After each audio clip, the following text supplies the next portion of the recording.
Ishiboy and Gunu in the house, back with another bang on video. Well, yes, today's video is definitely going to be special because we're going to talk about Thiago Alcantara to Arsenal. Oh my god, is it going to be happening? What is actually happening, man?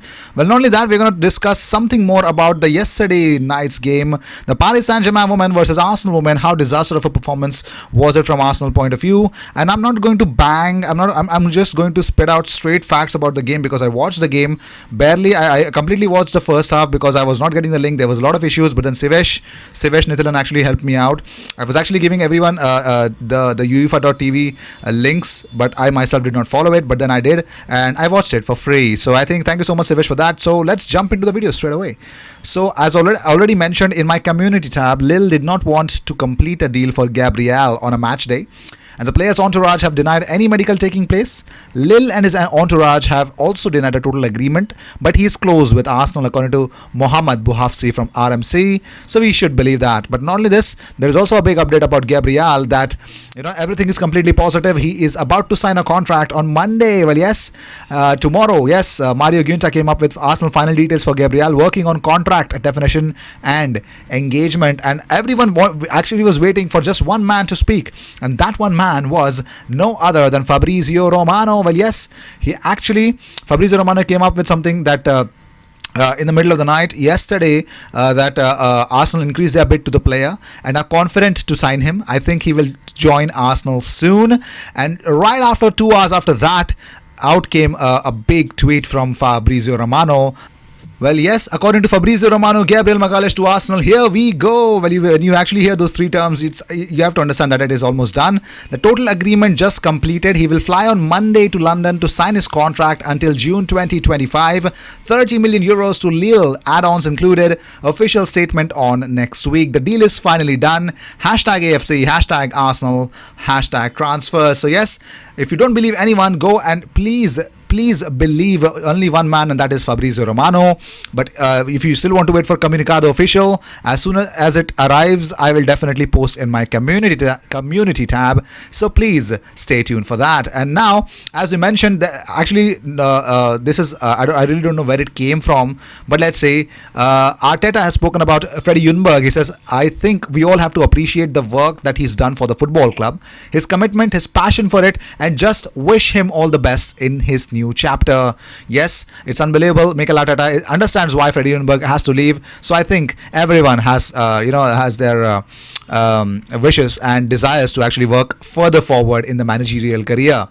Well, Arsenal women actually tweeted out before the game, "Hey Katie McCabe," and yes, I will definitely run into the match, but let's talk about more stuff because AC Milan, they want to take the advantages of changes behind the scenes at Arsenal with a loan move for Dani Ceballos. Well, yes, AC Milan are interested in getting Dani Ceballos for Stefano Pioli's side to actually improve in that midfield. So let's see, even AC Milan are interested in bringing Dani Ceballos to their side. Let's see who wins the race.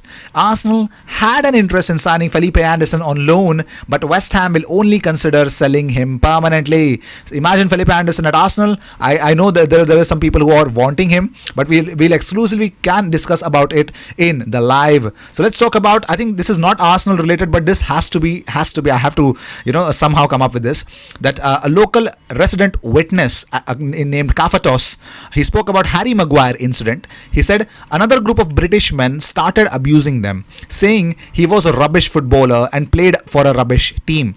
They were also calling him a fridge, and I didn't really understand what they meant by that. So yes, Harry Maguire got offended so much so that actually he was offended by people calling him a fridge, so much so that he actually became violent towards them and got arrested. Harry Maguire, never change, bro. Never ever change, please. Freddie Ljungberg, actually I mentioned in my last video that Bukayo Saka penned a very emotional message for Freddie Ljungberg, who actually left us for his future endeavors. So Freddie Ljungberg replied to Bukayo Saka for that. He says, "Thanks Bukayo, it was a pleasure. Keep killing it on the pitch." Well, yes, that is a touch of class from Freddie Ljungberg, man. That is what these ex-Arsenal legends, these Arsenal legends come up with, man. Chief Executive Vinay Venkatesham is now heading up negotiating, but the switch has given Milan an opportunity to compete for Dani Ceballos. So let's see how things will turn out. But so let's talk about the Arsenal women game, man. I was actually completely bamboozled with the way how Paris Saint-Germain women played, because the first goal was scored by Katoto, and it was a wonderful volley, and it was a very clean hit, and it was unbelievable goal. But then somehow Captain Kim Little came up. She was actually creating a lot. She was the most problematic player for Paris Saint-Germain towards the end of the first half. She actually fired a chance wide, and she was actually seeing a lot of the ball, and somehow she was creating, and it was unbelievable. It was 1-1 locked in the first half with Beth Mead scoring. Somehow it was that goal was also wonder goal, man. It was unbelievable goal from Beth Mead, but out came the team. And Ian Wright tweeted out towards the first half that nice watching a game without VAR. It was really good. But I think, but there is nothing more than a disappointment in the second half which was waiting for us. Because when I saw these Arsenal women actually playing up, I think they sat back. They sat back because Paris Saint-Germain women, I think they were charging from the right hand side, and they tried to create almost 10 or 11 chances in the next 20 minutes of the game. They were so decisive, so frustrating was it for Arsenal women to defend from that side. I think even Zinsberger found it difficult at times to actually save. And actually, Zinsberger, there was a time where Zinsberger was the only one who was actually left to beat, and they were finding it very difficult, Paris Saint-Germain, to actually break through that space between the goalkeeper and the net. So it was not happening. And at the end, what happened is a goal from Brun, and Signe Brun. She actually breached, and it was a wonderful.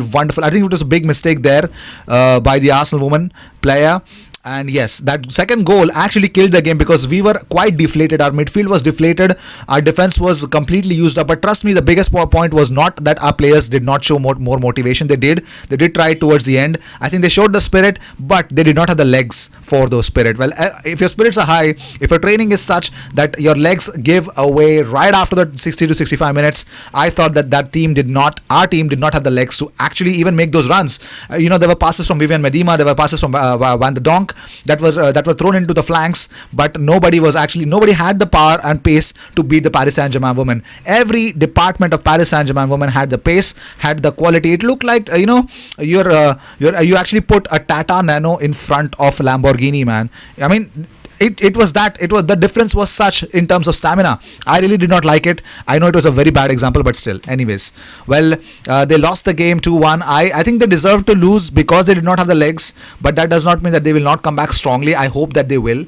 So yeah, this is what my assessment of the game that I saw yesterday. I was disappointed because I was expecting a really lot. So I think for me, this was the first time ever watching Arsenal women's UWCL game.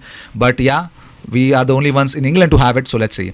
Well, talking about it, James Benge tweeted out that great to see Yunus Musa getting his chance in the Valencia first team a year after leaving Arsenal. He had ambition and self-belief, saw a path in Spain and is clearly on it. So yes, he was named in the first 11 for Valencia, and congratulations, Yunus. I hope you make it to the top, brother. I hope you do. It's unbelievable.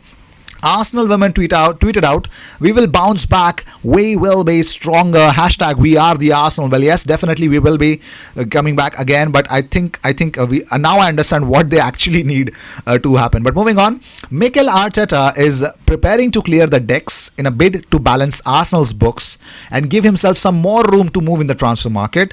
Arteta could make up to 15 players available for sale before the transfer window slams shut in October. So imagine, it's going to be a huge a mass exodus from the Arsenal squad. A lot of people are going to leave us, so let's see how things will turn out.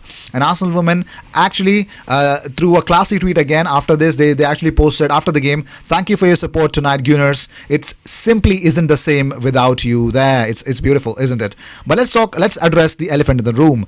Well, yes, let's talk about the Thiago Alcantara move to Arsenal. Is it even happening? Are we even joking about it? No, we are not. According to Daily Mail and according to certain other sources as well, Arsenal are among the clubs to have checked on experienced Bayern Munich midfielder Thiago Alcantara. Well, Bayern want to sell Thiago this summer as he has only 1 year left on his current contract, but he is reluctant to sign a new deal with their asking price at around £23 million on top of high wages. Arsenal would need the figures to be lower and for the likes of Torreira and El Neni to leave if they want to even think of keeping or probably bringing if they are even thinking of bringing in Thiago Alcantara into their ranks of midfield. So let's see how that will turn out for them, but I personally believe that they can do it.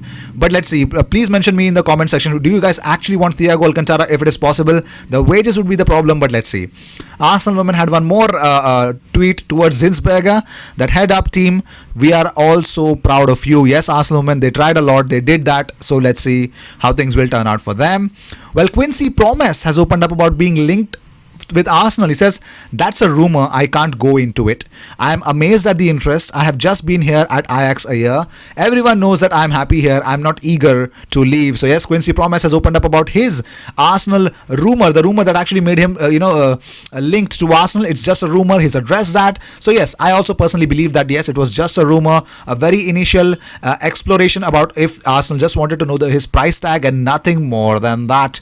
Well, yes, according to Guardian, Arteta still wants to add a midfielder and a forward to Arsenal's ranks, while he would like Dani Ceballos to join in on at least an extra year's loan from Real Madrid. But Arsenal may have to move players on in order to strengthen further. So yes, that is the reality about the whole situation surrounding Dani Ceballos. Well, yes, these were the news of the day. I hope you enjoyed whatever came your way. All the views and news and everything about Arsenal comes to this platform every single day, twice. So IG Army, today's live is going to be lit because I've got one big news, a futuristic news about this channel, number one. Number two, we're going to talk about what exactly are things going to be happening with us in the Community Shield.